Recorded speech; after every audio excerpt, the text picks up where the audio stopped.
حضرت موسیٰ علیہ السلام سے ایک غریب آدمی نے درخواست کی کہ آپ کلیم اللہ ہیں، اللہ تعالیٰ سے دعا کریں کہ وہ میرا رزق بڑھا دے،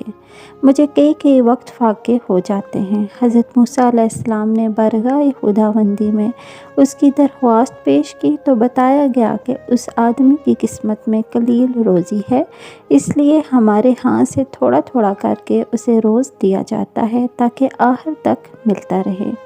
اس شخص کو جب یہ بات معلوم ہوئی تو اس نے درخواست کی کہ آپ اللہ تعالیٰ سے سفارش کر کے میری قسمت کا سارا رزق مجھے ایک ہی بار دلوا دیں۔ اللہ تعالیٰ نے حضرت موسیٰ علیہ السلام کی دعا قبول کی اور اس غریب شخص کو تمام زندگی کا رزق ایک ہی بار مل گیا۔ اس شخص نے فوراً لنگر خانہ کھول دیا اور اعلان کر دیا کہ جس شخص کے کھانے کا انتظام نہ ہو وہ ہمارے لنگر خانے سے پیٹ بھر